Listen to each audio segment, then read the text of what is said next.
हफ्ते की शुरुआत ही गड़बड़ आ गई, क्या हो गया? गुड मॉर्निंग आपको। गुड मॉर्निंग आशीष, और सबसे पहले तो आपको और सीएनबीसी आवाज के सभी दर्शकों को आपको भी 20वें जन्मदिन की बहुत बहुत बधाइयाँ, और आने वाले 20 साल भी इसी तरह से अच्छे रहे, Fingers इसकी हम crossed, कामना yes. करते हैं। मगर आपने शायद मुन्ना भाई एमबीबीएस फिल्म तो देखी होगी, उसमें एक सीन है जहाँ पर संजय दत्त एक एक्सरे देख रहे हैं और वो कहते हैं कि जिस बात का डर था वही हुआ, और वही हुआ वॉल स्ट्रीट पर भी, कि डर इस बात का था कि अगर अनुमान से ज़्यादा जो है वो जॉब्स डेटा आ गया तो क्या होगा। और हम पूरे पिछले हफ्ते ये बात कर रहे थे कि अगर अच्छा नंबर आया तो बाजार उसे नेगेटिवली ही परसीव करेगा, क्योंकि फेड के रेट कट के जो आंकड़े हैं वो अब पूरी तरह से बिगड़ जाएंगे। अब आना ये था, औसत अनुमान जो थे वो 1.5 लाख के थे, 1.55 तक के थे, मगर आए हैं 2.5 लाख। ऐसा भी नहीं थे कि 5,000 10,000 ज़्यादा आए हैं, तो भी वो शायद कह सकते थे कि अनुमान मुताबिक ही है। मगर 1.5 के बदले अगर 2.5 लाख नंबर आया है, उस वजह से बाजार को एक बहुत नेगेटिव संकेत मिले। बेरोजगारी की जो दर थी, जिस पे आपको ये उम्मीद थी कि 4.2 पर बने रहेंगे, वो भी कम होकर 4.1 पर आई है।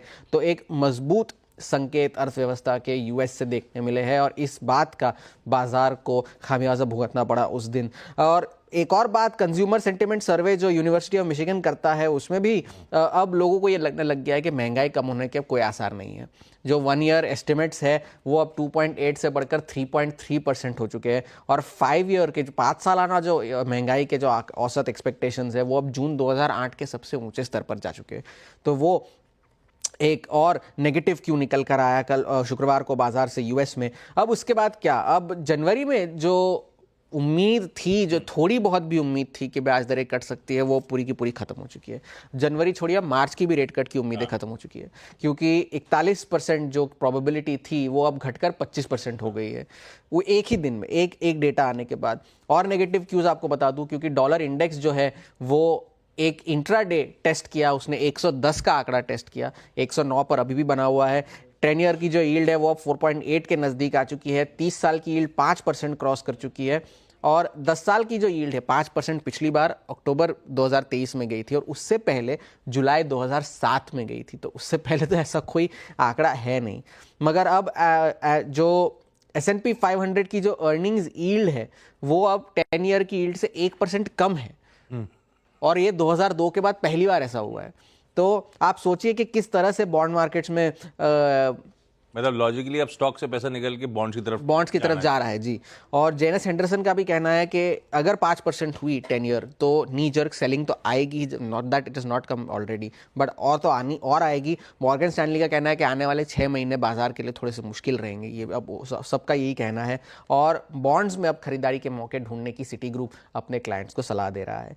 और बाजार की तो बात आपने कर ही दी है। तीनों बेंचमार्क्स अब जो है 2025 के लिए नेगेटिव हो चुके हैं। पूरे हफ्ते दर हफ्ते देखें तो तीनों बेंचमार्क्स 2-2% की गिरावट के साथ तीनों ने कारोबार किया, और S&P 500 जो है अपने 100 DMA के बिल्कुल लाइन पर आकर बंद हुआ है। 5820 का जो 100 DMA उनका है 5827 पर जाकर बंद हुआ है, और इंट्राडे तो उससे नीचे ही गया था, मगर अब जो है वो 100 DMA का लेवल S&P 500 के लिए बहुत इंपॉर्टेंट है।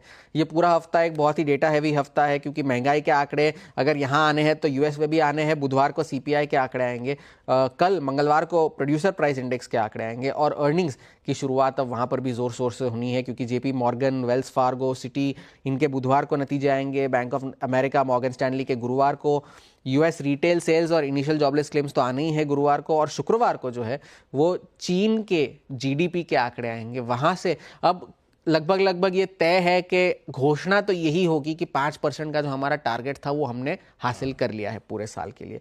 तो इसे आप पिंच ऑफ सॉल्ट के साथ ही ले तो वही बेहतर होगा। और इंडस्ट्रियल प्रोडक्शन के आंकड़े आएंगे यूएस में, तो एक बहुत बड़ा डेटा हैवी हफ्ता है। और ये सारे जो बैंक्स है अब उन्होंने फेड के अपने रेट कट के अनुमान कम कर दिए हैं। हैंडओवर कमजोर है, डॉलर मजबूत है, तेल की कीमतों में उछाल है, तो पूरी तरह से संकेत जो है नेगेटिव है। बेहद खराब संकेत। 5% वो रिस्क फ्री US ट्रेजरी में कमाएं और अपने हर हफ्ते 5% गंवाएं, तो पैसा आए कैसे हिंदुस्तान में? आए क्यों? पर वो जॉब्स रिपोर्ट ने सारे समीकरण बिगाड़ दिए। है अच्छी खबर कि यूएस का जॉब्स मार्केट स्ट्रांग है, वो इकोनॉमी मजबूत है, पर उससे हो क्या गया? जनवरी तो खैर रेट कट की एक्सपेक्टेशन थी नहीं, मार्च भी ऑलमोस्ट खत्म हो गई। यील्ड्स जंप कर गई यूएस में, डॉलर इंडेक्स इंच अप कर रहा है, ऊपर से क्रूड अपना सरदर्द लेके $81 के ऊपर है। खराब संकेत, सब खराब संकेत। और हम खड़े कहाँ हैं पता है आपको? हम महज पांच क्या, अगर मैं अगले मंडे का सेशन जोड़ लूं तो 6 कारोबारी सत्र दूर हैं ट्रंप साहब के इनॉग्रेशन से। 15 ट्रेडिंग सेशंस दूर है उस ऑल इंपॉर्टेंट यूनियन बजट से। बहुत इंपॉर्टेंट बड़े बड़े इवेंट्स खड़े। अच्छा, एक अच्छी खबर दे देता हूं, बस इतनी खराब खबरें हरमाद ने सुना दी। नवंबर का आईआईपी पिछले महीने अक्टूबर में था 3.7%। बाजार मान रहा था बढ़ेगा, आवाज भी एक्सपेक्ट कर रहा था 4.1% पे आएगा, एक्चुअली आया 5.2% पे। एक्सपेक्टेशन से कहीं बेहतर। 6 महीने के हाईस पर आईआईपी का नंबर। उठाइए माइनिंग, उठाइए मैन्युफैक्चरिंग, इलेक्ट्रिसिटी, सब में जबरदस्त पिकअप है। पर बहुत डेटेड आंकड़ा और कोई तवज्जो देता नहीं है बेचारे आईआईपी को। लेकिन है अच्छी खबर, मैंने कहा बता दिया जाए। वीरू के पास चला जाए अब। पेन के बीच में जो मूड बिगड़ा हुआ है, ऊपर से वीकेंड का हैंडओवर, सब गड़बड़ाता हुआ। ऐसे में वीरू